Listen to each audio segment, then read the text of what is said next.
fun begins.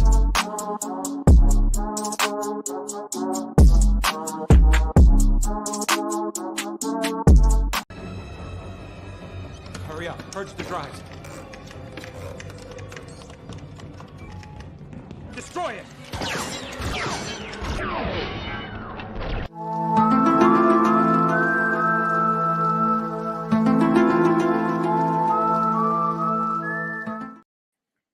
Hello there. What are you shaking your head for, Bendu? Just, some of the random slip-ups that happen through various filming procedures, and everyone's guilty of something. Between True. HBO and Disney, no one is safe. No one It's fair. is safe. It's fair. No Whether one it's is a coffee cup in Westeros or Admiral Jeff Blue Jeans just hanging out in the back of the firefight there. If anyone missed him, there he is on the left. Yeah. Look at that arm. See, at first I wasn't sure what the clip was supposed to be about. If it was supposed to be like Cara Dune's like chest plate blocking the shot, or if it was supposed to be like it wasn't the bit. I don't know. I wasn't sure if the video was supposed to be something else. Well, that's why it's paranormal. Yeah. That's why it's paranormal. Yeah. Welcome to the Dork Forces podcast. We are your hosts, Kyle and Bendu, and we are joined today by a special guest, the Doctor Sith himself. Hey, the Hello captain there. is here. The Nice, captain is here. repping the Blue Beskar Cult. Of the Blue Beskar Cult. Hello, everyone. Yes. Hello. Nice to meet you guys. Hashtag face reveal, by the way. Yeah. Hashtag. Yeah. This is a first time. This is true. It's true because you're joining us from what part of Italy exactly? I am okay. I'm living in a city just a couple of hours away from Venice, so it's in the northeast. I have the most, let's say, I had the chance to have 10 minutes away by car. A very nice Adriatic Sea, very very smooth, very very tranquil place. So I can't complain where God decided to put me on the planet. Let's say. wearing a hoodie and a leather jacket. Then, like, is it That's 'cause he's winter cool. over there also? I wasn't sure if it was winter here, summer over there, or if you're also kind No, of. it's just 4 a.m. that I've called. That's it. Fair enough. Fair enough. It's part of the rules. If you're cool, you have to. It was also part of the. I I just wanted to do the cool guy. At least once. That was a sweet reveal. It was like you were coming out of a Doctor Strange portal. Yeah, as I well. tell you, it was. But So something that we were just. I'm trying to like position my face so I'm not covering myself up with our new Dark Forces logo.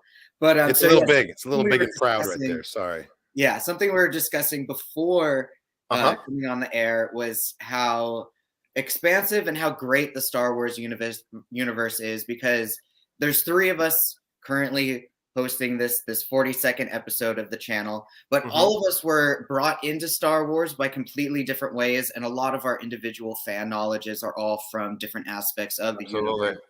And there's a lot of things that both Star Wars contributes to, I think, the greater broad of people and fans, and then there's something that the fans truly bring to the world of Star Wars. And so I'm excited for us to talk about a couple of things. And yes, the current Mando, current season 3 of Mando, and that questionable season finale of season 2 Bad Batch that we got. But I'm going to leave it up to you two to decide what you would like to hit up first.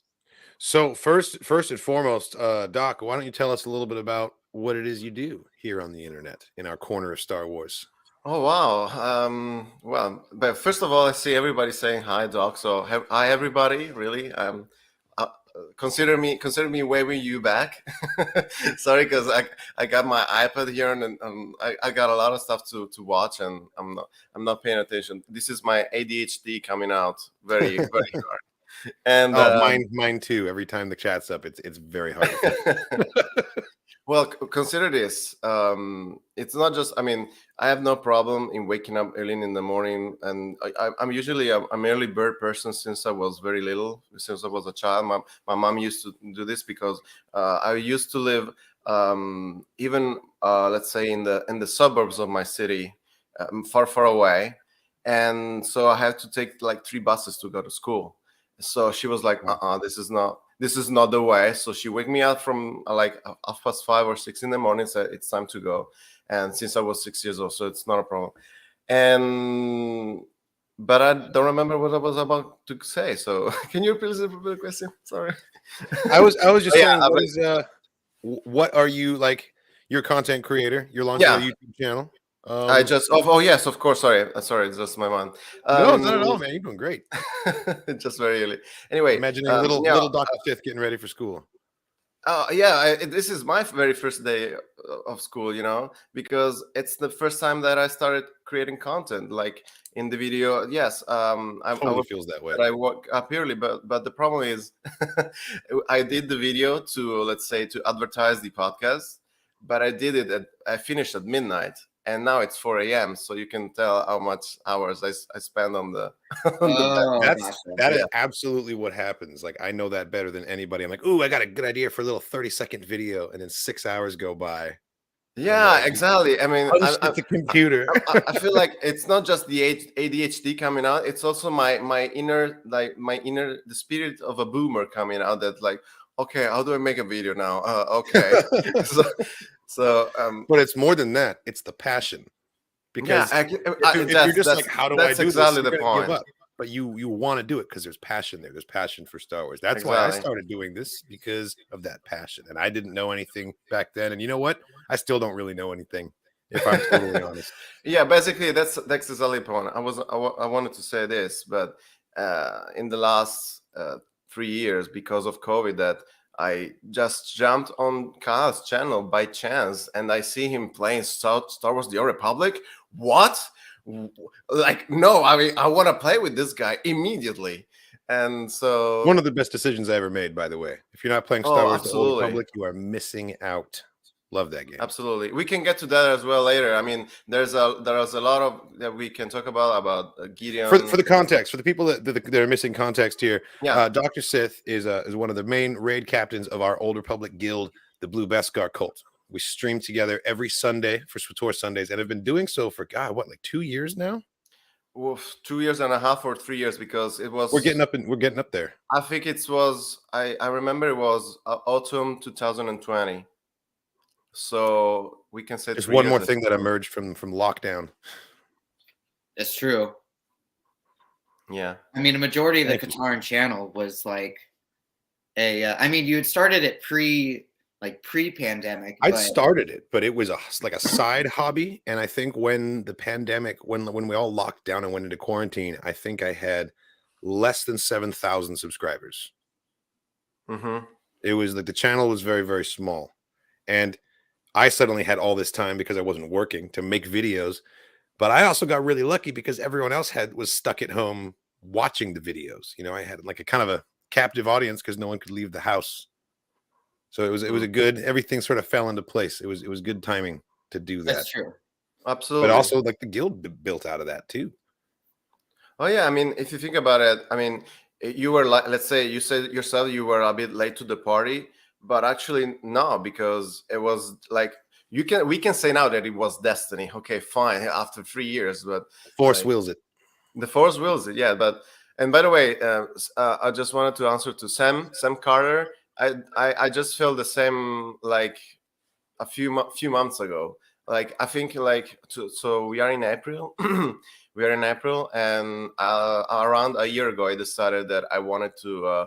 Change my timetable at the work, and decided to put some ideas to do some stuff on the internet. So don't worry about it. Really, I feel the same. It just takes some time to figure out a lot of things, and not to be overwhelmed by the idea that you're competing with the rest of the world. That's key. That's key right there. Like what? Like anxiety before anxiety? No, thank you. I think that YouTube channels that have hundreds of thousands of subscribers also feel that pressure sometimes, and that when it stops being like an experience anxiety, it becomes imposter syndrome, and the feeling just doesn't go away, And you should never be put off by that feeling, because it's probably just going to be a thing that you need to get used to. I feel that way, I'm solidly mid-level, and I definitely feel that way as well. And I think it has to do with your mindset. And if you want to do it and you're making That's true. content for yourself to entertain yourself, it's going to be successful because people see that. Yes. Well, not even always with like the self-entertainment too. Like something that a lot of our viewers and dare I say fans have like thankfully brought up to us is how it's our mindset on the too. Like it's not just that we're reacting things for ourselves, but like because we genuinely like like Star Wars. 100%.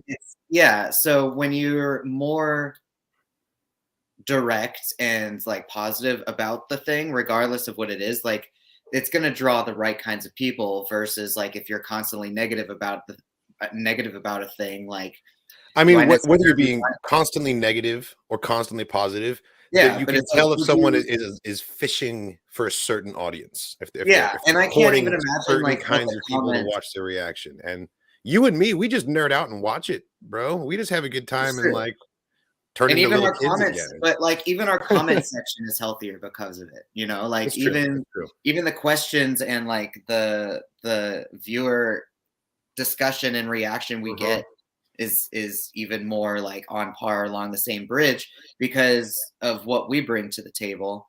So it's versus just like, oh man, I can't believe that they're like making this so woke and so like left-winged when it's like it's true. We don't get a lot of that in our comment section, and I will say that I am very proud of the community that we've built. It's a lot of people who think very rationally, don't resort to like buzzwords, and kind of just appreciate Star Wars for what it is and accept it for the things that it isn't and the ways in which it's flawed, because it's not perfect. No one's claiming that it's perfect. I think the healthiest thing you can do as a Star Wars fan is hear someone criticize something that you like about it and keep your mouth shut and not feel the need to dive in there and like be the valiant Jedi Knight defending the whole like franchise is doing just fine without you. Don't you worry about that. That's true. I think it's a thing that we need to do to be mentally healthy as fans as well, is to not feel, because when you grow up with Star Wars, it's easy to feel like a sense of ownership and to be protective, but like they're fine. They're doing fine. Well, then there's like you don't need to throw yourself in front of that train. Trolls. Then there's like the Twitter trolls that get off on that shit, and like whose like whole purpose is just to cause conflict and argument over the internet, and for like no positive way other than for their own enjoyment, essentially. I mean, it's true. Some people just get their kicks that way. Before we move on from this comment, Connie, I just want to address this. First of all, hello and thank you. Absolutely. You are totally good enough to join the raids because you will have the backup of every single other person there. Like, that's kind of the cool thing about it, is that it's not really, you're not going to rely on your skills as much because everyone's hitting the same guy in the face at once. So you can do like 2 damage and it'll still count towards the goal. Never be afraid to step in, because we don't always do like difficult stuff either. Sometimes we're literally running around looking for mushrooms to click on or some strange event. Like, that's the cool thing about SWTOR. All kinds of gameplay. It's not all fighting and it's not all PvP or boss raids. You can literally go and hang out with weird gnomes. It's strange sometimes, but I love it. It is. And by the way, I mean, the reason, if we think about it, people just meet online and play games just for the fun. That is supposed to be the idea. I myself, I started playing back in 2015. And so even I started a bit late I got late to the party, because the game officially started on December 2011, considering, and that's the official beta one. The developers were putting the game out between 2007 2009. I was finishing my high school years. I was in university. I wasn't thinking about going. I was more interested on going out and have drinks and socialize. Sure, you know what I mean? Sure. So how dare you go out and have fun and make friends instead of playing the game? Yeah, I mean, for example, no one could ever fault you for that. I myself, there's tons of let's say Nightmare Raiders, which are the most difficult level of the game, and I'm in awe every time I watch something on their videos. But half of them, like they lost their mind, not because they are toxic, absolutely not. It's because it's mentally, challenging. There's a lot of and like you're taxing your brain. Yeah, but they're doing it because they apparently find a group of people which they have so much fun. They decided to go to do the harder content of the game and challenge yourself and have the last laugh and say, oh, we wiped it 10 times, but we had so much fun, and now I'm gonna have a beer with my real friends in here. Stay cool, guys, and see you. It's very important to do that with the right group of personalities, because it makes me think of, I'm sure you've heard the saying, like, never move in with your best friend, because you won't be friends, or don't work with your best friend, like you won't be friends anymore, because like it's all fun and games when you're hanging out, but as soon as like you're relying on them to pay their bills, or else you're both screwed. Like that's kind of what it's like when like we're doing low level stuff, but now we're in a competitive like arena or an operation or something. It's like, and you're my best friend, but if you're not healing, we have a problem, you and me, like sudden, because it's suddenly the stakes are higher and people's tensions get higher. And that's why it's like, don't go competitive with your best friends unless you guys are all the same personality. Because like, unless you can unless you can compartmentalize, right? Or it happens, or it happens the way it happens with us. I mean, I 3 years ago I met you online, and here we are talking about guilds and the fact that I'm considering expanding into other servers because I have a whole week of where I can create content through Twitch that I never actually did, and so it's gonna be crazy. But then there's another talk of Sutra that is not exactly shining right now because there are much more modern games, because there's a competitive market out there regardless. Even Star Wars is like, having difficulty, but it is. But what's the most recent MMO that came out from Star Wars? Just in general, like MMOs, like I feel like there's MMOs are a dying breed, right?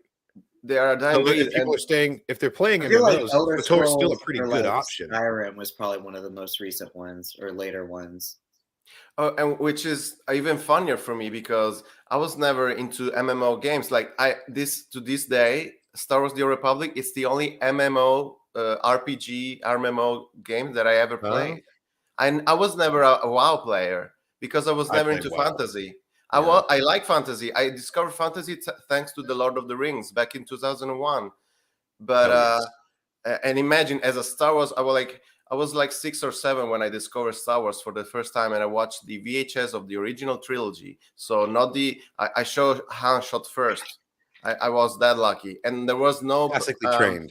I was that lucky. So, and when I heard the news that the new movies were coming out, I was 12. I was like, "What? Are you kidding me?" And I think that trailer, that first trailer for SWTOR, blew everybody's mind. Like I remember where I was when I first saw that.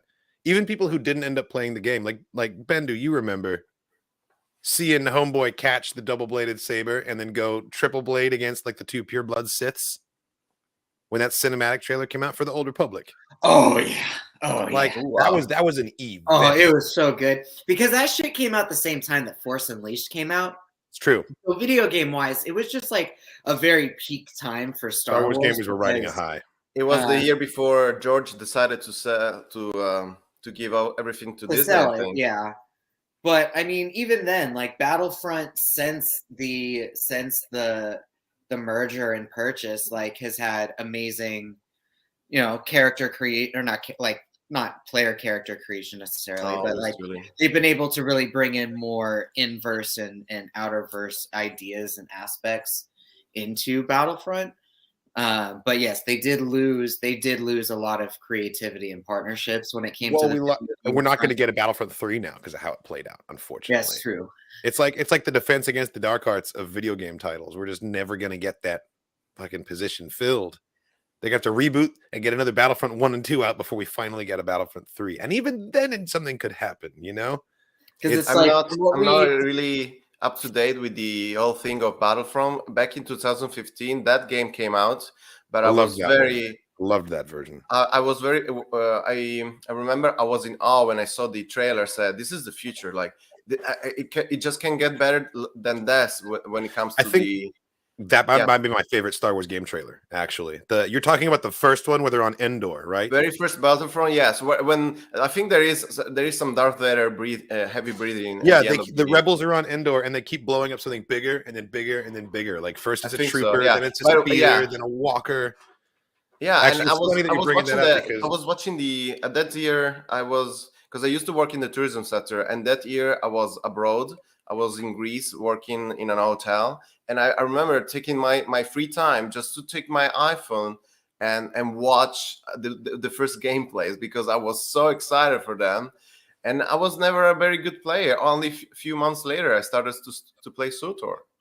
After the season finished, because I was terrible at shooters. Terrible at them. I like forced myself to practice because I was like, I'm going to play Battlefront and I'm gonna play it online. Like, damn it, Kyle.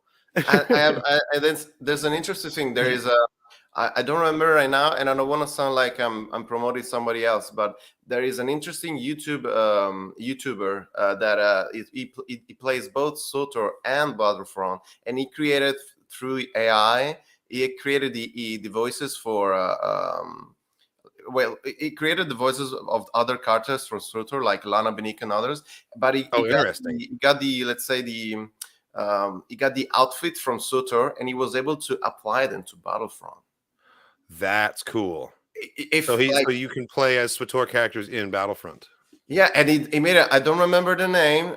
Maybe let me check. Let me check in a second. But it's crazy because you can basically really make your own Mando. And say put in this on every time I play Jango Fett. It's. I know that there's crazy things people can do with SWTOR these days. Like people are extracting their character models and 3D printing them, so you can have an action figure of your team. Well, you see, that's another business idea. I mean, hell, I've got. There you go. Yeah, right here. He's on your shirt. He's on my shelf. You were talking about the Battlefront trailer, and it's one of my favorites, so I just wanted to play it real quick. Of course. Before I was a YouTuber, I was a big fan. I just was a watcher of reactions, and this is one of the ones that I think I watched the most reactions to. Listen to the game.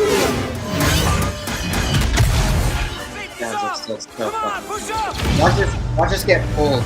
Watch us get dropped.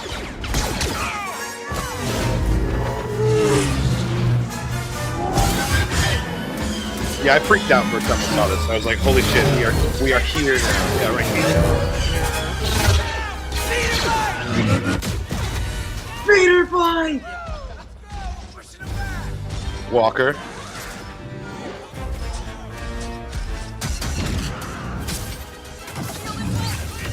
I love that we get Gungan shields. It's just like the rebels just use it now. Fucking yes, dude. And then the RPG, man. The fucking jetpack. And fucking oh. Some people are speculating that this map is spotted in the trailer for the new Kingdom Hearts. Why would it be from Kingdom Hearts? Yeah!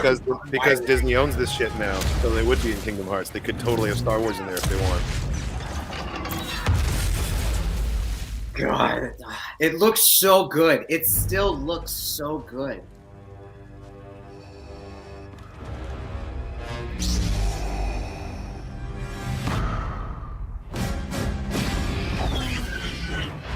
Like, yeah.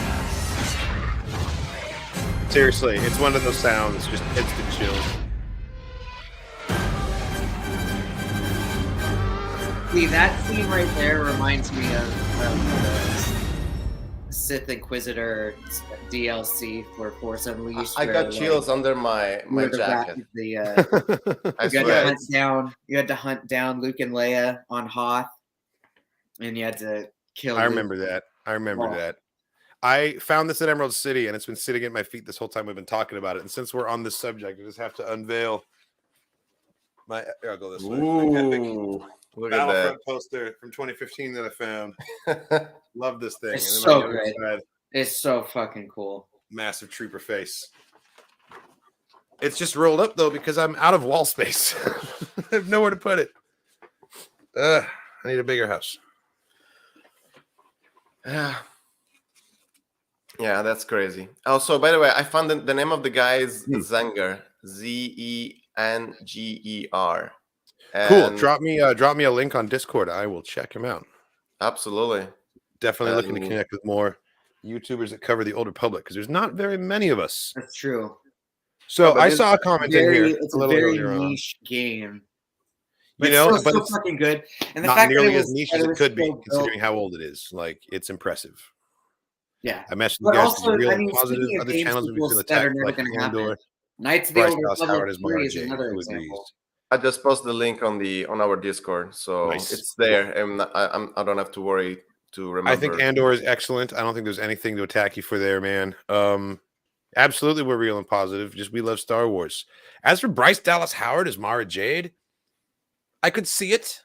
I haven't seen the Jurassic Park movies that she's in, but I have seen Lady in the Water, which was good. Has she done a fight scene before? Like, I'm not doubting that she can, but I can't recall a time that I've seen Bryce Dallas Howard fighting someone on screen. And Mara Jade would have to do a whole lot of fighting. She's got to really sell those fighting moves if she's going to be Mara Jade. Otherwise, yeah, she could do it. She could totally do it. I feel Bryce Dallas would be more of some sort of senator. She'd play a political role. Well, fuck, wasn't she? She's Yaddle's voice actress, so she's already. She is Yaddle, so she's already a Star Wars character. Already in Star Wars, technically. She's the voice of Yaddle. You and Omni should have a live chat. He's live every Saturday. You and he are genuine and honest in your reactions. Okay, I'm down for that. I don't know who Omni is, unfortunately, but or Noke. With some context, yeah, no, I'm definitely not opposed to meeting anybody, honestly. Especially if they're a fan of Star Wars. Then we would have a lot to talk about. No, it's funny that the comment from the guy before, your friendly neighbor Italian. So I feel like home already, even though I am also. Yeah, you got your friendly neighborhood Italian. You got some competition. We've already got a friendly neighborhood Italian.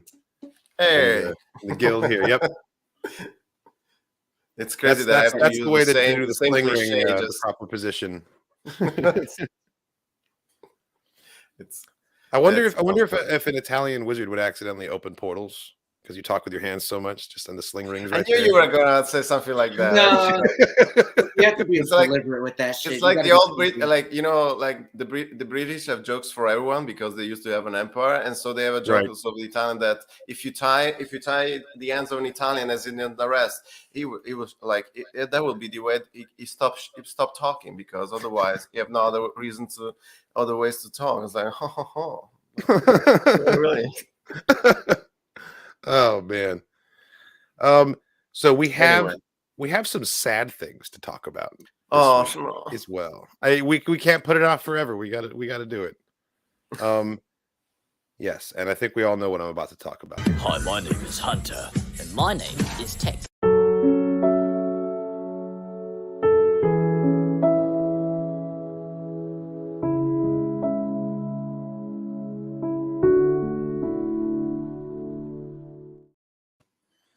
Yes, it's very sad. We lost some people last week. Most importantly, we lost Tech. Yes, please, F's in the chat. Okay, so here. Okay, I mean, it wouldn't be the first time. It wouldn't be the first time that someone survived.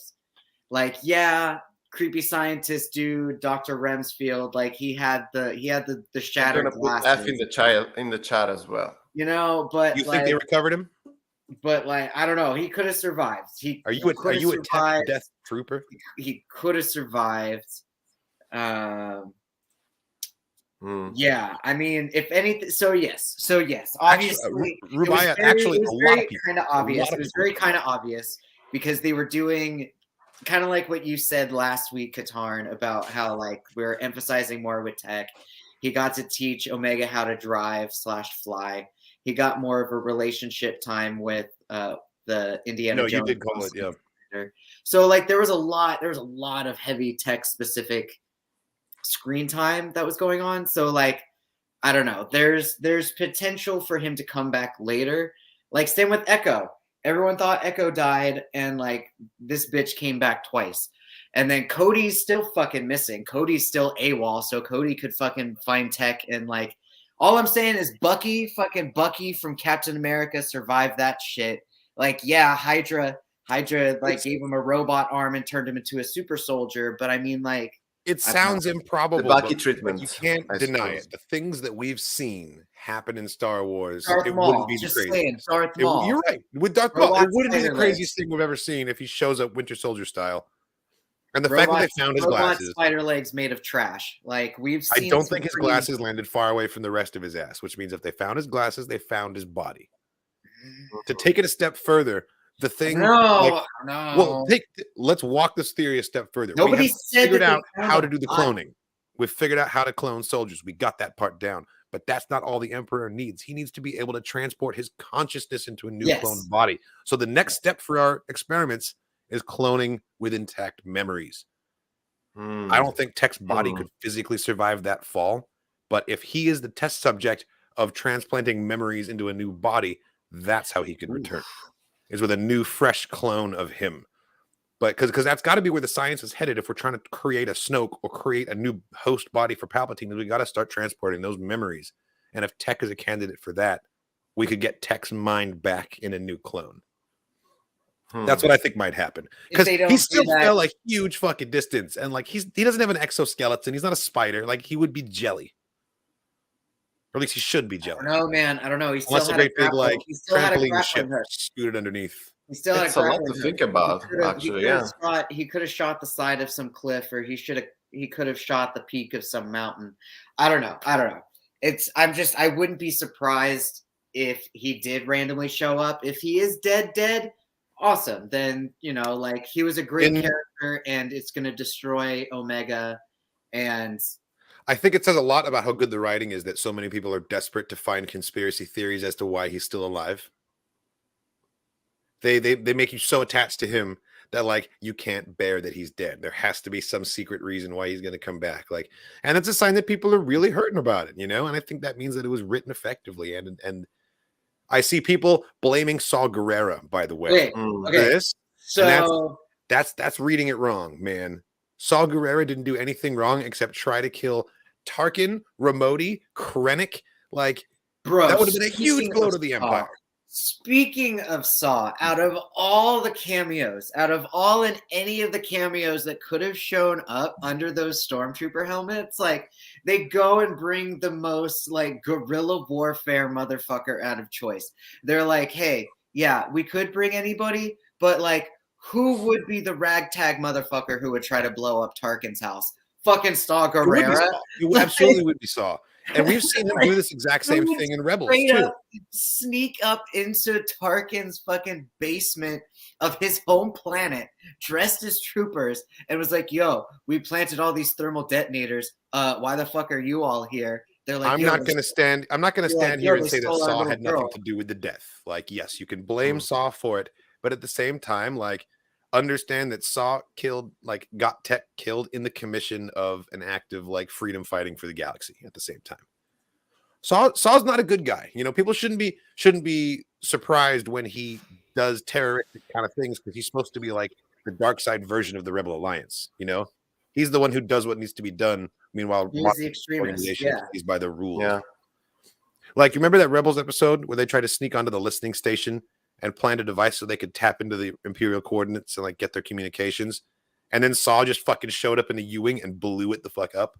He was like, "Oh, were you using that? My bad." And then like Ezra and Sabine stay with him for a while.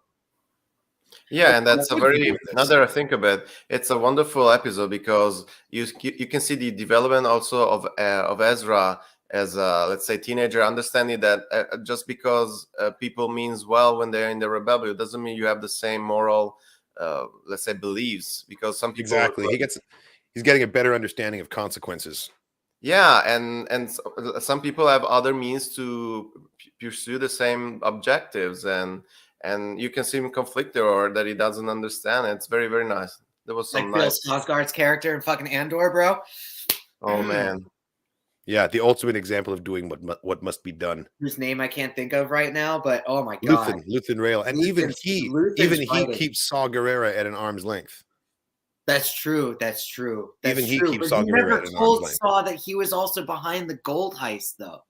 Like he also never like he told. We never saw beneath the cloud canopy, but we do know the planet of Eriadu looks like from the Tarkin novel by James Luceno, and it's just like jungle forest with some bodies of water.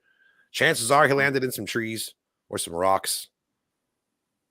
Either way, we did not get a confirmed death because there's no confirmed body. There's no. I will concede that we didn't see the body, but I also think that he is dead. Because we were talking about transferring memories and clones. There's a Legends novel called Darksaber by Kevin J. Anderson. Has nothing to do with the saber, but it's about the Death Star. And the architect who built the Death Star was a man named Bevel Lemelisk. And when the first one gets destroyed, he's summoned to Palpatine's quarters. And as punishment, he gets trapped in a cage and like fed to these flesh-eating beetles that like eat him alive, and it's all horrible. And in the moment that he dies, he wakes up in a cloned body, one room over, and then the new body gets thrown into the cage and eaten by the beetles, and he's just like rinse and repeat, and that's his punishment, is to get killed like 20 times.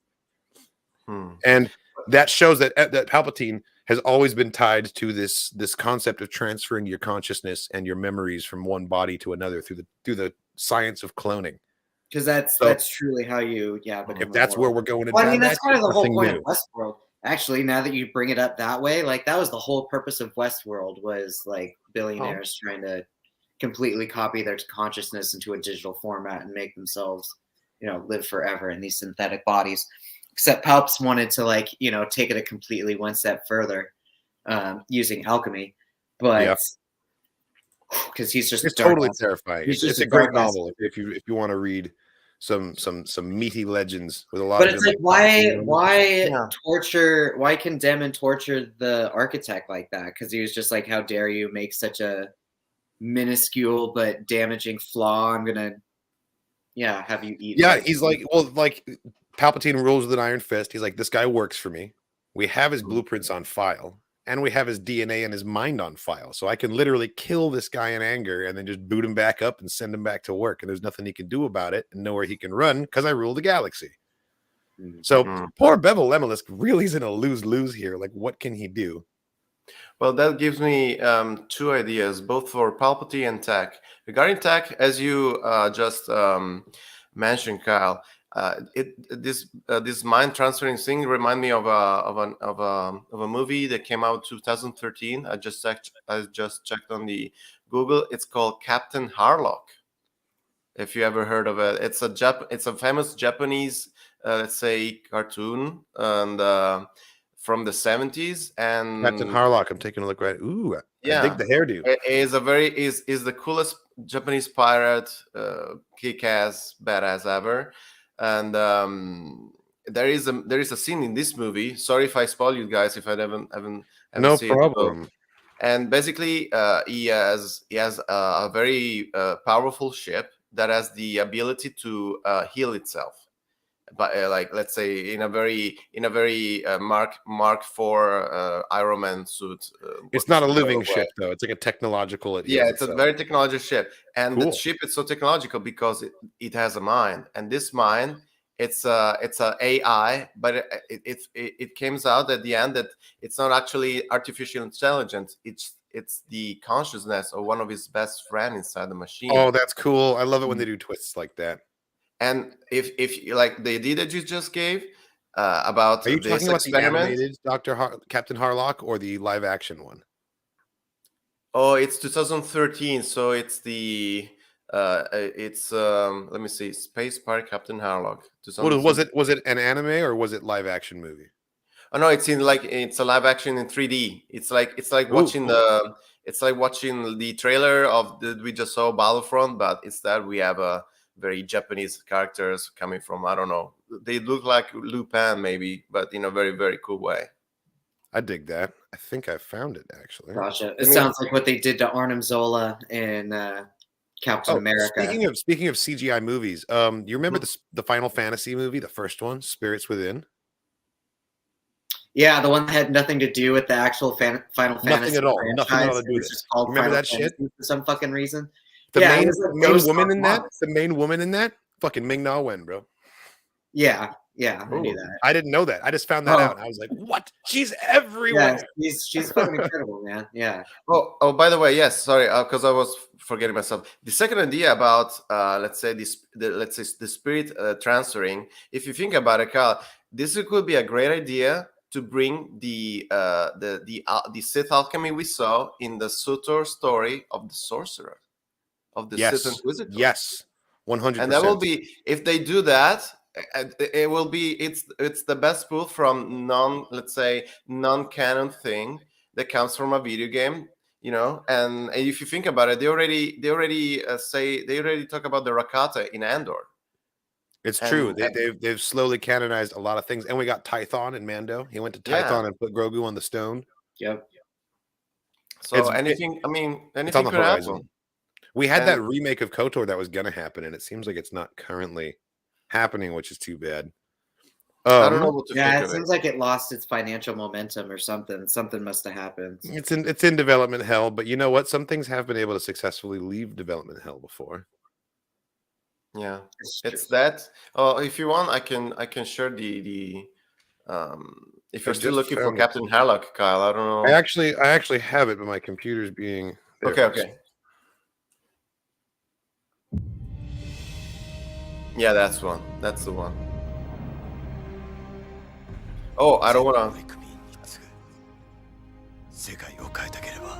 Oh, this is not in English, but that's okay. For this, we're still about to get the gist of it. Oh, there's a big ass skull on it. That's sick. Oh no, you're gonna love this. Should I react to this on Grizzled Wizard? Let me know in the chat. It's a movie, right?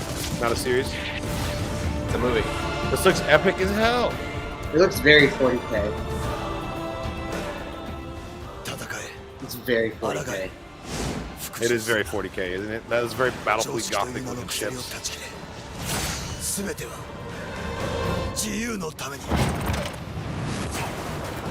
go! Battering ram Big ass pirate. What? Oh my god. Space pirate. Captain Harlock. It looks fucking badass, man. Yeah, it is. It's badass since the 70s, man.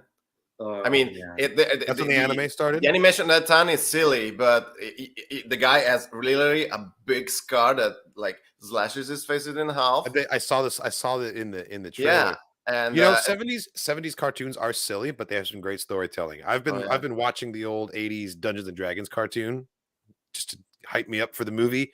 And like some of the episodes, I'm like, you know what? That actually wasn't bad. That was not a bad 20 minutes TV, even though it looked goofy as fuck because it's old school animation, It's true. When you see swinging the let's say that saber, like it is a very let's say 19th century saber. It's actually a saber inside. It's basically the barrel of a gun, but the barrel of a gun can cut like at the edges. Thing. So it's basically cutting with his gun, because that's awesome. Not just the blade; it's the edge with the. I mean, it's the barrel. So so you can shoot and slash within the same. Exactly. That's awesome. That's actually really cool. Yeah, no, this I'm sold. I'm definitely gonna check this out. This looks fun. Fucking battering ram skull. That's the coolest thing. The Grizzled Wizard could react to that movie. That's what I'm saying. I think I'm gonna do that. Yes, Henry, that's exactly the plan. So unfortunately, Tech's not the only person that we lost this week. Oh. We also have to have an F in the chat for Gorian Shard. Talking about pirates, right? Our sad, speaking of pirates. Yeah, speaking of pirates. Space pirate versus salad pirate, and the salad pirate already lost. Okay, well, this guy brought himself down theoretically. He at least a good space pirate salad. He went down with the ship as he was losing. Man, he really got his salad. Shout out to Bo-Katan for coming in hot, and shout out to the fucking N1 for just being a complete fever dream of a ship. My God. The N1, the dogfights are just. Ugh. I grin like an idiot the whole time when I'm watching those. It's so much fun. Okay, we didn't see a body on this one, but come on, man. We saw an explosion. Everything blew up. Very big explosion. Put shredded lettuce in a giant fireball. Like, what do you expect? Like, dude's made of plants, and the whole ship fucking combusted when it hit the ground. Like, incredible alien design. I agree. Underused. I hope we one day see another creature of the species, or at least him in a prequel somewhere. You know, poor seaweed dude. Salad the Hutt. So that's awesome. That's an awesome name. Oh, the in memoriam also the pirate Kosan. I've learned that this word is pronounced Kosan, even though it's spelled coxswain. I don't know why people don't want to say coxswain. It's a great word. Pirate coxswain. Yeah, Planter's not getting out of that. But yeah, Mr. Smee. We can agree to call him Mr. Smee, I think. Yeah, no, Mr. How do you say Mr. Smee? Because the Mr. Italian, Peter Pan, the Italian version of Peter Pan, his name, the translation of his name is Sponge. So already as a kid, I already got that this guy was drinking so much. God, the scene in Peter Pan where he's like just drinking the hooch and then like drops it and like grabs it on his thumb and like we call it Mr. Sponge. Mr. Sponge because he just soaks it up. Signor Spugna. Well, they should have named this guy Confesso, if you ask me. Actually, can you imagine if we actually get K-Fess in canon? They just like bring in a big Trandoshan dude and he just won't die. Should we explain to our non-Sutor players who K-Fess is for a brief second? Please. Because I knew you were gonna say Confesso sooner or later. It's only a matter of time. Basically, okay, guys. Basically, there is an NPC enemy that you got to, let's say, face in one of the operations that we play together in a 8-man groups content. And this guy is a tier 3 Trandoshan captain of a mercenary group. And they were hired by the Republic, and for some reason I'm not going to explain now. They just became your enemy, and his name is Kefes. And as an Italian, you have to understand that the word Kefesso, it means what an idiot, what a fool. So every time I see Kefes, like you gotta be kidding me. Like I have to play a guy. I have to go against a guy that his name is Idiot. And every time you wipe, it's defeated by the idiot. Yeah, exactly. It's even worse. Like, and so I started these things with Ka that I explained this, and from now on, like every time it's like Kefesso. Yeah, it's the one Italian. I say Kefesso myself when I wipe on an easy group, and I'm not doing my job. So I'm a fesso. And there was a point when he was pretty much the top boss in the game. He was before they added all the Malgus content. Like absolutely. Confesso, I mean, was the top. I don't remember the exact years, name? But Confesso with a C. It's Key Phess. Keyfesso. It's K-Fess, yeah. K-Fess, gotcha. Which is just it is pronounced Kefes but I can't. I can't help it. Kefesso's better because it's his name and it's a description. Because he totally is an idiot. It is. He has the power to come back somehow. I'm not gonna spoil more, but I'm sure he will come back long after we're all gone. He's still gonna be kicking in those dungeons. And the final casualty from last week, the Cumulus class Corsair itself. That's such a sexy ship. Yeah. Yes. This is true. Even the paint job, like even if you were. Yeah, I don't know if it's the ship itself that's gorgeous or if it's the paint job that they made for it to like emphasize it. Right. Because even if it were like completely chromanium, like if it were from Naboo, man, that would still be a sexy looking ship. But it would look like it was something out of what was the Angelina Jolie movie where they're like flying. It's the steampunk movie where they're all Angelina Jolie. No, you mean the Sky Captain movie. Oh, Sky Captain in the World of Tomorrow. Hell yeah. Yeah, it would look like a ship from that. It does have a Romulan vibe to it, doesn't it? That as well. It does. And the Eclipse because it has that front fang. It reminds me, you know what? And this is a very millennial / boomer callback. These ships remind me of a ship that made some sort of a cameo in a very old movie. It's called Lost in Space. Oh, I know Lost in Space. there is an alien ship where I don't remember the name of the family, but basically when they get out of their own type of hyperspace because they get lost. The Robinsons. Yeah, the Robinsons. I think they saw there is a ship harboring a space station, and they say this is not even human. Like, where are we? And crazy. I totally get that vibe from it too. I remember in the 90s when they remade Lost in Space with Joey from Friends. Yeah, that's the one, because it was 1999. Okay, I remember that it. version, Yeah, okay. it was the same year of the Phantom Menace. Yeah, that's right. And because previous to that, there was one in the 60s that was like black and white. That was because the robot was super cool. The design for the robot was super Danger, cool. Will Robinson. Danger. Yeah. The teenage sister / daughter was also like one of the main girls from Mean Girls. Okay. I forget who played the dad. I feel like the dad was like almost. It was William Hurt. It was William Hurt. Yeah. Again, Duke Leto Atreides. Yeah, and the villain there was Gary Oldman. It was fucking Commissioner Gordon, who played that shit brilliantly. Right. Because I'm pretty sure he did that movie after he did like Rosencrantz and Guildenstern are dead. So he was like just finished doing like some Shakespearean comedy, and he's like, "Yeah, I'll play some deranged space scientist from the 70s who's like fucking scared of everything and then gets bitten by a space spider and then turns into a space spider." Like, fuck yeah. I love that we have our own Star Wars version of Rosencrantz and Guildenstern are dead. The Tag and Bink comics. Tag and Bink are dead. It's totally the same story, just like it's two bumbling rebels that happen to be in the background of every galactic like major event. That's freaking hilarious. It's totally the same concept but brought to Star Wars. They're from Dark Horse Comics. They came out like in the 90s and early 2000s. I'm gonna be behind with the comics of yours, so I'm gonna work. These are old school ones. Those are old school like classics. Okay. Yeah, no, I want to check out Captain Harlock. That looked awesome. I never thought I was gonna bring the trailer's replaying in here right now.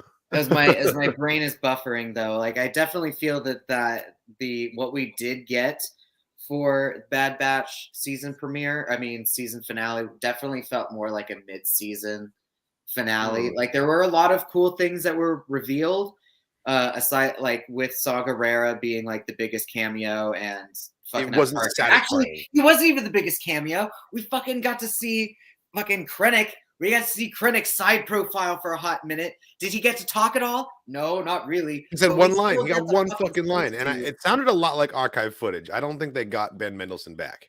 I don't think so. No, He's like, yes, Governor Tarkin. That's all he said. It's like that could have been pulled for Rogue One. We saw the dude. So it's like, we're one step. Saw him and he looked great. Little steps closer to actual Rogue One and like other shit happening.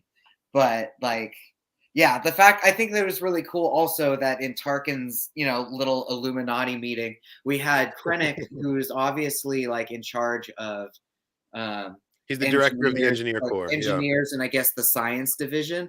But then like not quite the science division, because then we have fucking Professor missing his hand, fucking McBoyle, voiced by McBoyle, who's doing an amazing job, by the way. Hemlock's doing a great job. Hemlock, dude. Who's in charge of medical sciences. So it's like they're completely two different branches, but I feel like Hemlock is in charge of like the Black Ops science. Yeah. The secret, like the super unethical science that no one in the Senate's allowed to know about. And then Krennic is in charge of like the public science and like, we're working on like public infrastructure and all this other stuff. And then also the Death Star. But like he's like the public face of the Empire's engineers and science and stuff, but then behind the scenes, like no one even knows who Hemlock is. It's true. Which is a perfect quote for Rogue One when Darth Vader says to Krennic, "There is no Death Star. The Senate just it sees things." Right. Jeddah was destroyed in a mining accident. Exactly. Obviously. What are you talking about? And it's interesting. Hemlock, the voice actor of Hemlock is killing it because he really there is no. I'm after I watch your reactions, I watch all the other reactions that I can, and there is no one person that doesn't like the guy. But it also says that it's very good in making him this. Let's say all people like feel like cringed out from this guy. You know what I mean? It's like this is. Ugh, You're supposed to. You're totally supposed to feel just like weird. uncomfortable around him. I don't know. Visually, he kind of looks like Sam Witwer, which I think is really funny. I thought the same, Ben. I thought the same. He's totally got Sam Witwer's haircut. I think he has a little bit of his nose, right? Yeah. So, and Bender, you said the guy with one hand. You think he's missing his hand? You think it's a robot hand? Or just a couple of his fingers? Like if all we was for all we know, he's like a Michael Jackson fan. No, I think if he's not missing his whole. No, that's another World War II reference. If it's true, if it's missing some fingers, it's gonna be Colonel Stauffenberg from which was played by Tom Cruise in a from Valkyrie. From Valkyrie, yeah, he's the one who tried to kill Hitler. Yeah, with the bomb. He lost two of his fingers and a Colonel part of his arm, right. and an eye. And there's a wonderful scene in that movie where basically he disagreed with one of the hires in command because he asked it basically to betray him secretly. Hitler say, I don't know what you're talking about. You're out of your place. And before he goes away, he's not giving the Hitler salute. And as it turns out, because he demands to be saluted by Hitler, he just flips up his hand, but instead of his hand, he's missing all of his. And you can see his own. And so it's another creature. It's like a mic drop moment. I remember that movie was really good. Such an underrated movie. That's actually a really cool parallel because if they're doing the Stauffenberg thing with his hand, that implies that Hemlock is going to try and kill the Emperor. Or no, I wouldn't go that far. I just saying that maybe he's gonna try to recreate biologically his fingers as well. You can clone people. Why not clone your fingers again? Kind of like the Croc guy in Spider-Man. Yeah, the lizard. The lizard, yeah, he's got his little arm and he wants to regrow it. I'm saying this because I'm not receiving funds by the Emperor, by the way. No, if anything, he might just have robot fingers, and that's just part of his creep factor. Like the inventor in Avatar: The Last Airbender, like that dude just blew up. He just lost his fingers and part of his eyebrow because he was experimenting with fucking propane. That's true. That's true. So Hemlock could have just had a fuck up, and now it reminds him to always stay on par. But it's like listening to Hemlock's voice, and then you go to a couple episodes of It's Always Sunny in Philadelphia, and you see McBoyle, but then you go and watch Westworld, and oh my god, it's such a jarring And then you see Westworld, and you see this dude play a young Ed Wise, and has anyone in the chat not seen Jimmy Simpson in It's Always Sunny? Doc, you've seen It's Always Sunny in Philadelphia, right? I don't remember it. Okay, well, I think it's a very refresher. This is Hemlock's character. He's Liam McPoyle.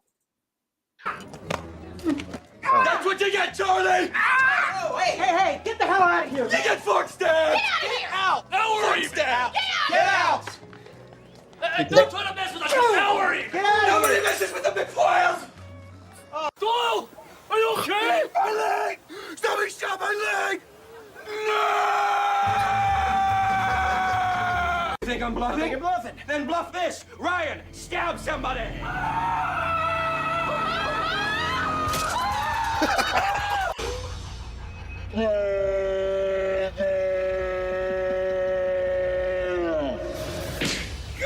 Every scene he's in is just unhinged yelling, and so then he's like, this great, quiet, and calculated doctor and bad batch. And it's hang on! I got you, brother, I got you. Oh, no, you don't! Fucking DeVito, bro. Fucking DeVito.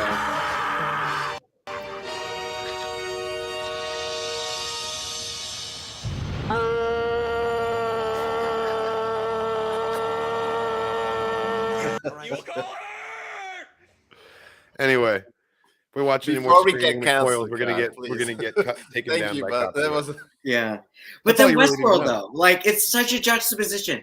It's so different, and then you see him in fucking Westworld out of all things, though. It's like, god damn, it's true, and it really is a shout out to him for his acting performance that we're able to take Hemlock seriously at all, because there's such McPoyle's all the way over here, and then the Man in Black is all the way over here, and Hemlock is definitely closer to the Man in Black, but I don't know. I have so much McPoyle in my head that it's hard to divorce that notion of what we've seen He's killing it though. He's killing it. He's doing a good job of being such a creep. Yeah, and the obsession of abducting Omega purely to convince Lama Su, or not Lama Su, Nala say to like help him out and figure out the equation for cloning, because he's like on the brink, like he's stuck in this Jurassic Park moment of like, I need the frog DNA sequence, god damn it.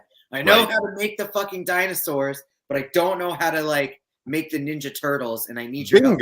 Fucking Dino DNA. Yeah.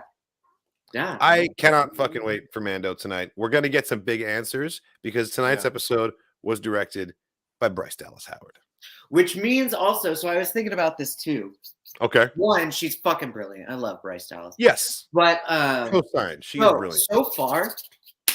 So we're gonna jump into Mando. Is that what's happening right now? I love when Mando just gets in and right out. now with the semi. Oh shit! Let me do the thing. If we're doing Mando, we've got to. Oh no! There we go. It's such a tease, but like, so yeah. Before we get into Mando, though, the other huge like reveal that we got for Bad Batch was that Omega is not the original of herself. Has a fucking sister. How are we not talking about this? Also, fucking called that shit out. Called that shit out. I just want to toot my own horn, because I said the first episode that we saw Secretary Nurse Lady and Dr. Hemlock, I was like, bro, she sounds like Omega. Like her voice. You're right. Like, bro, her voice. I was like, she sounds like the same actress.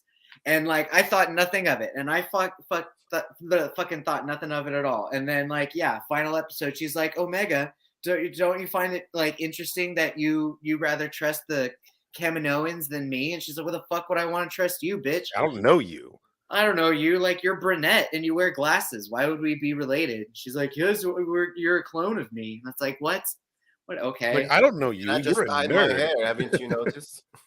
I mean, if anything, theoretically, all that would mean is that she and Boba and Omega were probably gestated at the same time, right?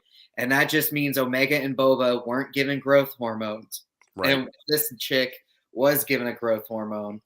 Well, was she though? Theoretically, isn't she like a scientific, like a qualified science professional? If she must be. She's hanging out with all these Republic commandos, and she's Hemlock's right-hand person. Right, exactly. Is he going to trust that to a biological 10-year-old? I feel like she'd have to be someone who's actually like at least 10 years of schooling. She's in a position of someone who needs like a lot of education. And so if she is growth accelerated, did she have like a Dr. Venture learning bed? Like, how does she possess the requisite knowledge to be doing high level science like this? That's my question. I mean, you can be taught, right? Like, one, you can be taught. Yes, two, is also from New Zealand. Can just be like fucking implanted into your brain. I actually love that. I love that the Kiwi accent is now a Kaminoan accent. Like if you're a Kiwi and you open your mouth, they're like, spend some time on Camino, eh? Like, I know where you're from. And you know what? That's fucking it's fine. It's fine. I'll take it. I remember someone. Everyone's a clone of someone from the. This is kind of a random tangent, but when I was in middle school, I remember being bullied for being from New Zealand. Not because there's anything wrong with being from New Zealand, but just because it's a tiny country and no one in my class knew where it was. And so they're like, Carl's from a tiny country. No one even knows where it is. And we were in class and we were talking about like wars and country, like wars that countries have fought in and stuff. And they were like making fun of me again. They're like, New Zealand never fought in any wars, which first of all isn't true. But secondly, I was like, what about the Clone Wars? 200 million units. Like, we're not from New Zealand, bitch. That's what I had. I think my city was liberated. Galactic history. New Zealand with all of the soldiers.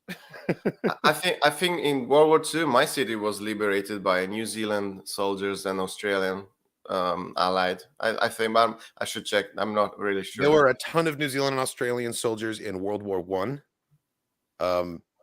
Gallipoli? The famous battle that we learned about was the Battle of Gallipoli. Yeah, here we go. Oh, interesting. Yeah. But yes, Ezra Park. It would be very coincidental. Like, it makes sense too. Like, if they were trained or given similar brain waves, or however clone brains are manufactured.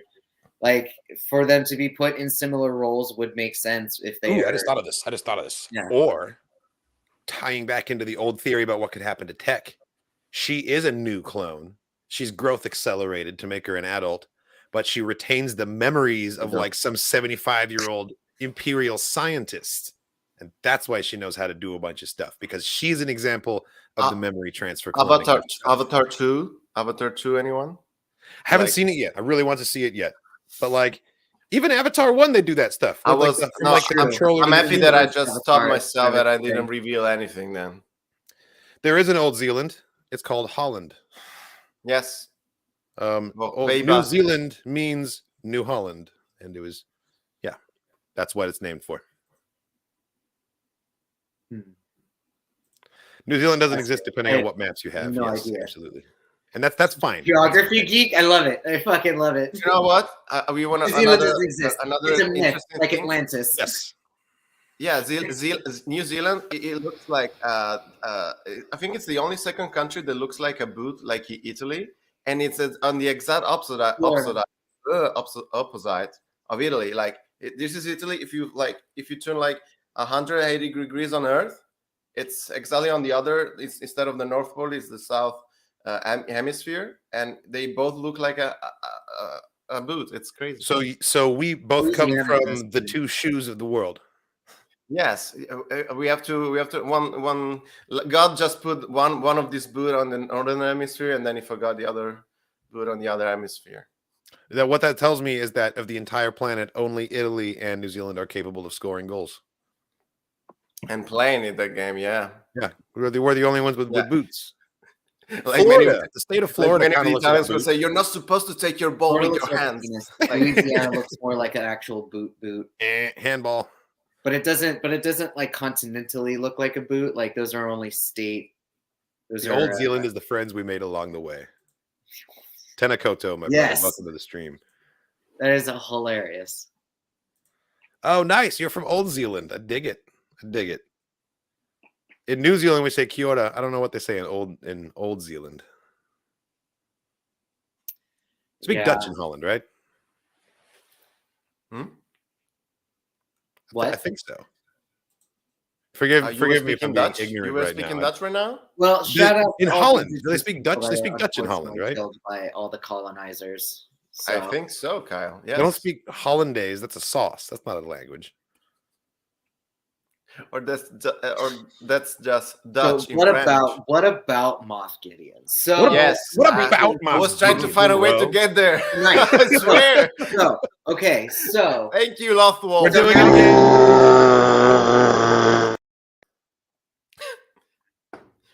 we were too much. Oh, you have. Oh, there's your Bad Batch. Now that we've kind of rounded out the Bad Batch finale, how it wasn't really quite a finale as to like what we were wanting. I don't know. It definitely sets up the fact that there is most definitely going to be a season 3 to Bad Batch. But season 3 of fucking Mando, Bo-Katan being able to walk between worlds, given the respect of all the people, all the Mandalorians have their own home planet now, and dictated and decreed by the Armorer, we are now going to take back Mandalore, which is fucking amazing. Fucking historic. Do we trust this? Do we trust the Armorer having this sudden heel turn? I like it. Yes. I like where it's going, but I don't know if I trust it. But anyway, so aside from all of that, though, everything that we've seen from the trailers, we've now seen. We've seen the pirate fight. We've seen the Mandalorian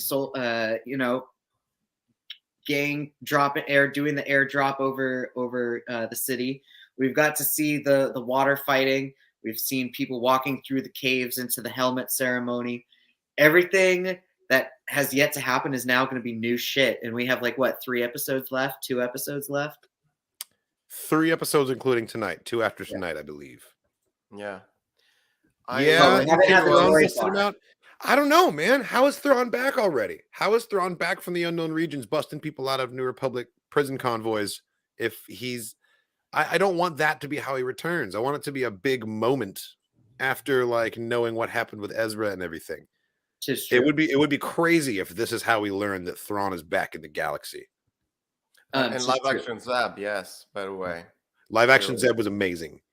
And okay, so on that note, so for this too, one, we have not seen the droid bar yet. This is true. Seeing the B1's going to be super dope. We have seen Green Mandalore, however. We have seen the Emerald City.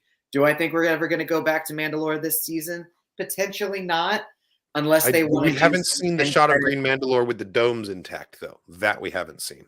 Oh, you mean, okay, so you mean like a flashback Mandalore. Exactly. We saw shots of Kalevala being green, but there was one shot of Green Mandalore we haven't seen yet. And yeah, you mean green as in like healthy Mandalore? I thought you meant the crystallized fusion bomb fucked up Mandalore. Oh no. Yeah, there's one shot of healthy Mandalore that we haven't seen yet either. Yeah. Absolutely, Zeb was amazing. I had to wait till the credits, man. I really had to wait. Like Katarn was super excited, and like he was screaming the whole time, and I was like, no, I need to see his name. I need to fucking see the credits first to know if this is truly Zeb. Because the fact that they got live action Zeb kicking it with live action Uncle Iroh, fucking fantastic. And that Dave Filoni was just sitting there staring at his creation across the bar. Like eating a fucking, can you imagine? Essentially doing the Peter Jackson eating the carrot thing in fucking Brie. Like just chilling there. It's like his Lucas was making a, let's say, a cameo in this first movie in the cantina where Luke comes with the droids and says, "We don't want him here." Can you imagine if it was George? Well, I mean, he put himself as a senator in. Yes, isn't he the father of Senator Chuchi? He is. He's Chairman Papanoida from Pantora. He's the father of Chuchi. Such a Greek surname for a blue species on the Papanoida. It's pretty good. Why would Hera be pregnant? She had already had the baby by the time of the epilogue of Rebels, which takes place concurrently with Mando. So, if anything, I think she should have a 5-year-old kid. If she shows up, if she were to show up this season in Mando, I think Caleb or somebody on Discord put that thing on the one of the on your Discord. There are rumors that maybe we could see the Hera's child. Agreed. I would 100% only ever hear the name Captain Syndulla, so it's like Captain Syndulla, either one of them. I was General 99%. We also saw Chopper, so we know that Chopper is also there, which means it probably was Hera. I was 99% sure it was Zeb, because you can't fake Steve Bloom's his face. His voice. Yes, it's definitely his voice, but even so, it would be wild if they went from Lasat species on the brink of extinction to multiple Lasats in the Republic pilot service. Like that would be a crazy coincidence out of nowhere. Why would Zeb also be a Republic pilot just kicking it by himself? Like, why wouldn't he be? Well, that's the thing. Well, they've overthrown the Empire, and so there's no longer need for them to be a covert rebel cell. So now he's got to get a real job in the New Republic, like proper military, because they're trying to just everything. Continue flying with Hera, though. Like, well, no, because Hera's now the general of the freaking Navy. She's riding a desk, giving all the big orders. Oh, that's fair. It's like if you're riding a desk. It's probably is. I mean, she's probably riding like the command bridge of a Nebulon somewhere, but still, she's like basically shuffling papers, data pads on a desk, and giving orders and fleet assignments. And then so what about the kid? What about Jason? Again, he's like 5 years old. As Brandon says here, Jason Syndulla was born 1 year before Rogue One: A New Hope. I have no idea. Is it okay? true? Well, we're at 9 ABY, so he is 9 years old then. Or sorry, Hera risking her life to battle on Scarif just to save the mission of Scarif. That's crazy. Knowing that you just had a child. Wow, that's a rebel. That's some. She's a true rebel. She doesn't care. Yeah, we don't do maternity leave in the Rebel Alliance. She's a true believer. Hell, Jason's probably in the ship as she's flying to Scarif. Honestly, he was in the epilogue. It would make sense. Wasn't the huge chunk of storytelling about Elia Kane such an odd choice? What happened to pacing and cutting back and forth between stories and tying them together, like Luke in between Boba Fett? This is a different format of storytelling, and sometimes I feel like rather than like drip feeding the events of that episode 4 over like multiple like single scenes in an episode, it would have taken like more than a season to tell the story. They're trying to lay out something very complicated, I think. I didn't really mind it. The impression that I got from this is that this is going to be important later. Pretty much was all it was. It was okay. Kane's going to do something big. I think this is them actually kind of drip feeding, because once, like when Ahsoka when the Ahsoka show comes closer and closer, there's like it's gonna be all bets off, no holds barred until we like get that first teaser trailer or like the show's gonna blow our minds. Those first trailers as to like what the conceptual idea of what the Ahsoka show is even gonna fucking be. So it's like they could be, so it's like they gave us live action Ahsoka with Mando and Book of Boba Fett to try to get people into Star Wars Clone Wars. And then they gave us live action Chopper, and now they gave us live action Zeb. We're slowly getting the band back together. I think they're trying to convert more live action viewers into animation viewers so it's an easier story transition for them to get, because it won't be so much as like, who's this large batch of characters that's written in a way that we should know who they are already, but I don't watch cartoons because why the fuck would I watch cartoons? And those people will be just fine. It's an extra credit gift for those of us that did. Yes. And now they're doing it is to like, look at these amazing characters. Black Chrysanthemum, another beautiful example, is like a very niche. He just got a new resculpt on his Black series, and it looks so much better, by the way. Yeah. So it's like there are certain things and certain characters that people, they're not people, but that Star Wars execs are choosing to put out to try to, tie more people into it and to make the story make sense more. 100%. So it is sort of a slow drip feed. Because when Ahsoka comes out, dude, when they do it that way. When Ahsoka comes out, there's going to be so blow the whole thing wide open, dude. It's going to be nuts. Fun fact: Twi'lek pregnancies last up to 11 months, according to Wikipedia, and a Twi'lek can carry 1 to 5 children in a single pregnancy. That's crazy. Yeah. Is that Lasat for the Lasat species dishes? That's for the Twi'leks. So Twi'leks, okay. The logic of Hera having to have her kid within 9 months of Kanan's death, actually it's within 11 months. Oh shit! You know what other sci-fi series has a species that kind of does shit like that? Fucking Farscape. Female peacekeepers are able to literally internally freeze their embryos for like 9 to 10 months. Ooh, you're talking about Leviathans. You mean the Leviathans, right? The ships. You're talking about the Leviathans? Yeah. Yeah. Because Moya gives birth to Talon. That's some shit. Yeah, well, yeah, that's her. That's the spaceship. That's the spaceship. Yeah, that's some Bene Gesserit level of manipulating your own biological. There was some very very Dune inspired elements to Farscape. I loved Farscape. I grew up watching that show. That was a semi-local production. Great that was made Australian in Australia. sci-fi. Yeah. Amazing Australian sci-fi. Fucking brought to you by the Sci-Fi Channel. Fucking Rock me S.O. Bannon, man. That guy. Van Browder. I'd love to meet that dude. But yeah. Between Mando, Andor, Bad Batch, there's like the quilt. The quilt is really coming together, but there's still so much gray area that we're moving towards because there's still we still have no real concept as to how the First Order gets built, right? That's the thing. There's so many pieces and so many clues, and we still don't know the full picture. We still don't know. Which brings us back to where the hell is Gideon?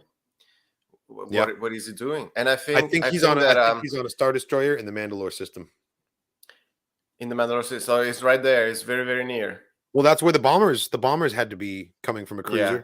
They're short range. They don't have light hyperspace, and they bombed Bo-Katan's home in the same system, so they have to fly home to roost on a cruiser somewhere. Which I guess could have gone to Lightspeed afterwards, but I think they're still there. I have a question for you, for everyone, because remember what Bo-Katan says when they got attacked from the TIE fighters? Says all these TIE fighters for a warlord. So that gives me Thrawn vibes, like, oh my god, he's coming. Yeah, I mean, we could finally be building up to Thrawn. I mean, we've been building to Thrawn ever since the name drop last season. But I think they might end the season with Thrawn showing up. Just like, okay, final shot of the season, he shows up. And you know what? It could be this, because if you think about it, I rewatched very, very briefly your reactions, guys, for the first season and the second season of The Mandalorian, and everything like. The heat of the action starts from when we have 3 episodes left before the season ends.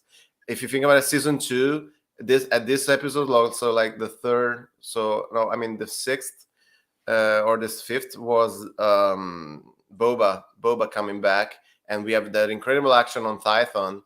And that's true. Boba has to come back again. I think later we're gonna have this kind of episode, because for now the first half of the season was very very nice, very okay. Let's give you some good action, and what a pull to bring the actor of Ahmed Bast as the savior of Grogu. What a great such idea. A moment. Yes.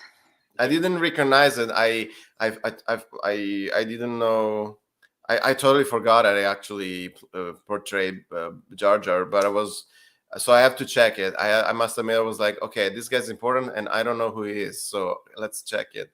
And that was a very good idea. I really can't think of, like, I think that being the Jedi that rescues Grogu is a huge honor for like any character, any actor, just because Grogu is it right now for Star Wars. We all love Grogu. Yes. And just like we said last podcast, it's not a redemption. It just thank you. Yes, it's not a redemption. Because it doesn't have to it doesn't have to say sorry to anyone, because it's not his fault. He has nothing to apologize for.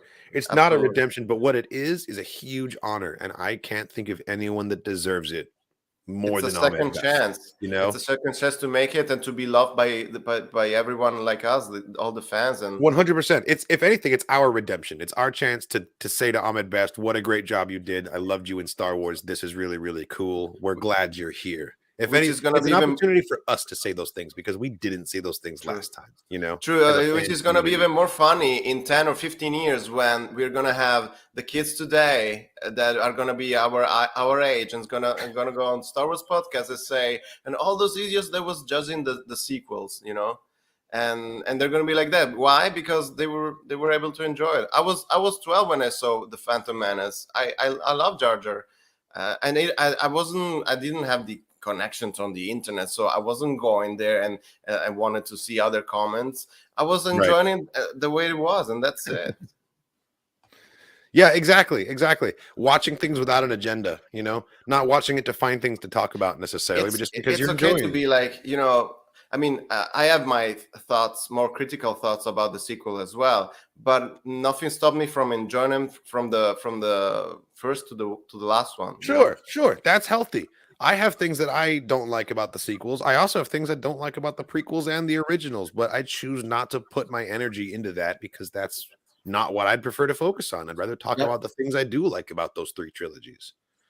And I could come up with criticisms for my favorite scene in my favorite movie, because nothing is free from criticism. If that's all you want to do is complain, there's plenty of ammunition out there for you. I'm just not interested in doing that. That's just not how I'd prefer to spend my time or my energy. Yeah, You think he's earned it? I think he's earned that special honor. Let's do it. Let's bring him out here, shall we? And if you guys, and Murdoch is Murdoch's fault. The curse. Shout out to Guitar Squadron. Not getting canceled for this request. Hello, Mr. Contra, please. It's a time for a little boogie.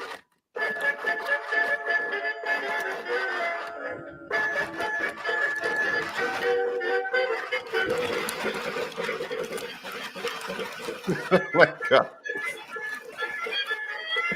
It's so loud. It's just the gears. The gears are just so loud. It's just so rickety.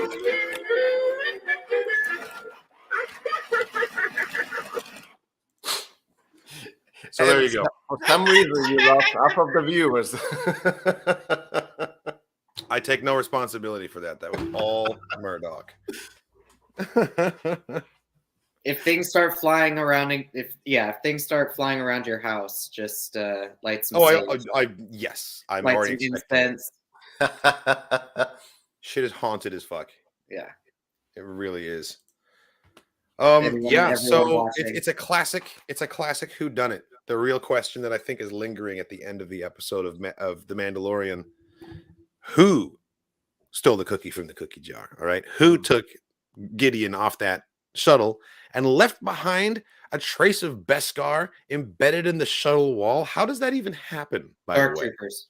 Dark Troopers. Okay, you're thinking Dark Troopers. We Their know armor it is is made out of canon. Beskar alloy. It's canon, right?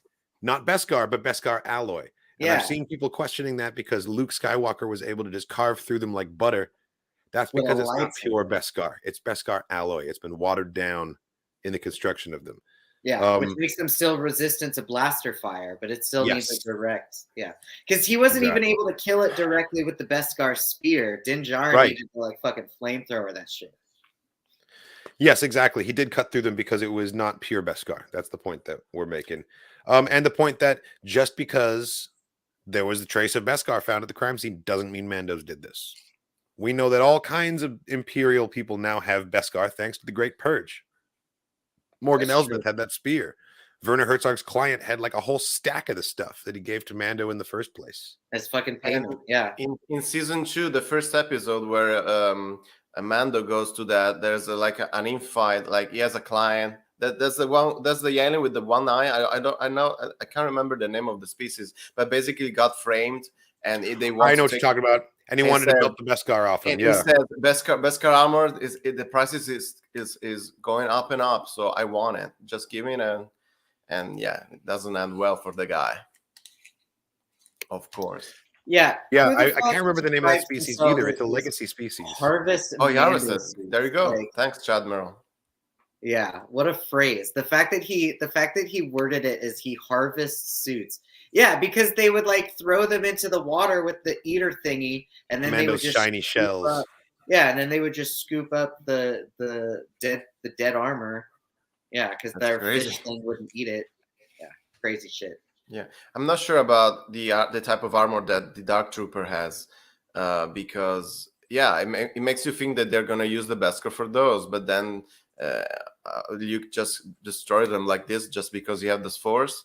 But wasn't the Beskar be bendable only after very pressure and high heat? So that's the thing that like in Legends, only Mandos could work with Beskar as a material. Yeah, you can possess it, but you can't forge it. But those Beskar bricks that Werner Herzog gives to Mando have little Imperial seals, and they've been melted into them, which means they at least are able to manipulate it a little bit. That could be another stamp, if anything.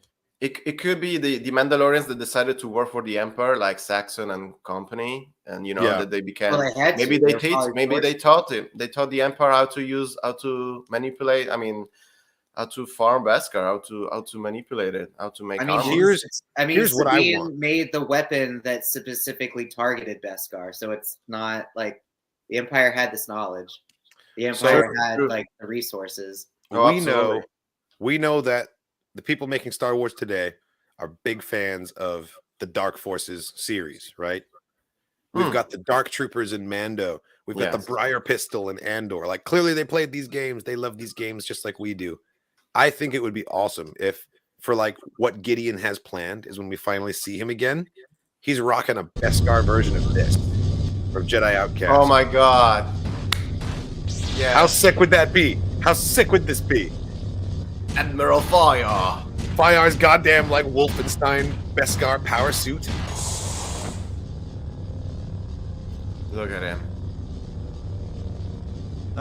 Captain Gideon. That smug what a fucking face. Just imagine this, but Moff Gideon in like a black suit, like black Beskar, looking like a Dark Trooper. The Oarswoman thinks quite highly of you. Did you know that? Like that's what I want. I want to see him like wear the mech suit of the Beskar because he's obsessed with being a Mandalorian. It's all he wants. Is that supposed to make me angry?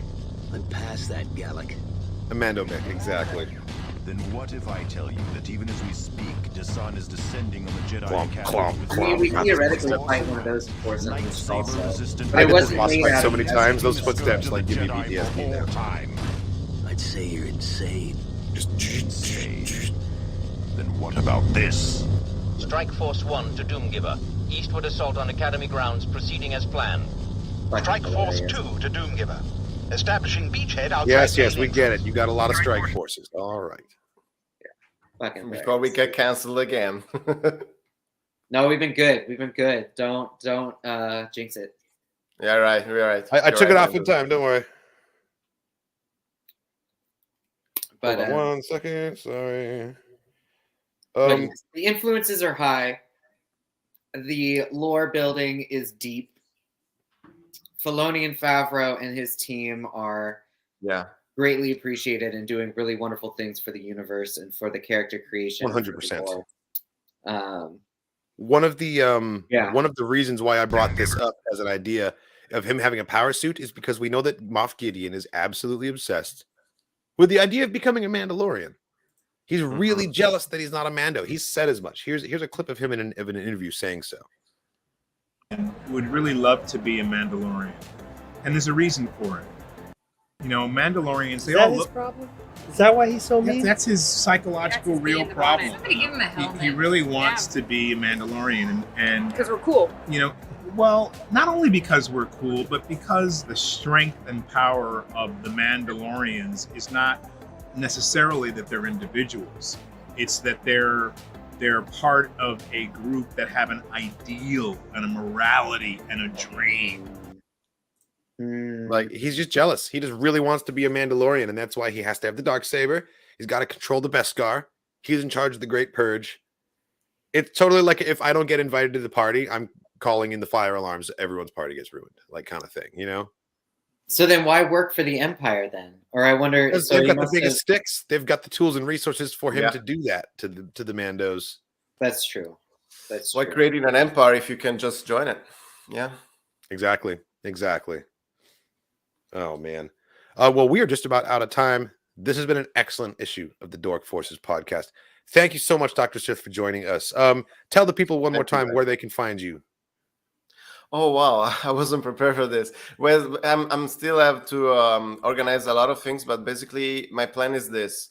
I'm as a SOTOR content creator, I'm going to play most of the time Star Wars The Old Republic. I'm planning to be on Twitch at least 3 times per week. And I want to play on the 3 main servers. Star Wars Satir Shan is our main server where we play on Sunday for our SOTOR Sundays adventures. And I have dear friends of mine where I started to play in a guild on the European server called Darth Malgus, and I already have in contact with them. I'm gonna give you details for that as well. And then I don't have anyone on Starforge, but I am planning to do my own thing. So I'm gonna prepare. I already prepared the Republic side guild for the Starforge server, and that brings me to say that I have a personal story to tell through the SOTOR stories, but it's a bit complicated thing. Basically,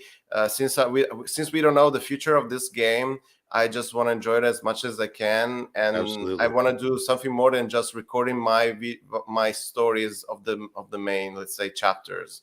I think I found a way to let's say bring out the writer that is in me and connect all these stories in order to create like a sort of I wouldn't say movie, but like a movie, the idea of a movie to intertwine all these stories. And totally, I get what you're saying.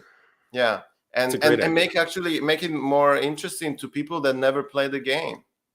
Totally, because there's people that don't play games that watch the cutscene movies on YouTube, you know?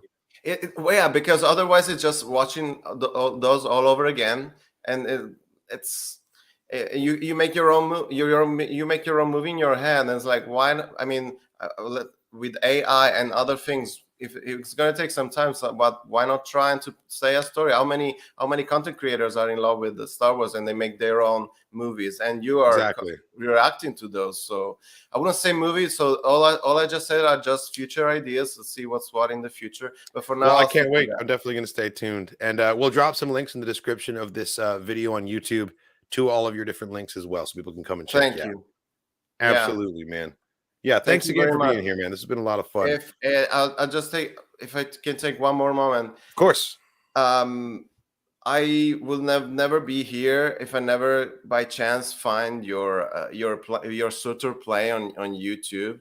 And in the last 3 years, because of COVID, that gave me a chance to let's say vent away some frustration from life that was not easy. So this is my thank you to you and to Bandu and to everyone who's ever joined us on just playing or even just writing on Discord, because it's been hell of a years. We've been in our let's say, Dagobah moment, and I think it's time to.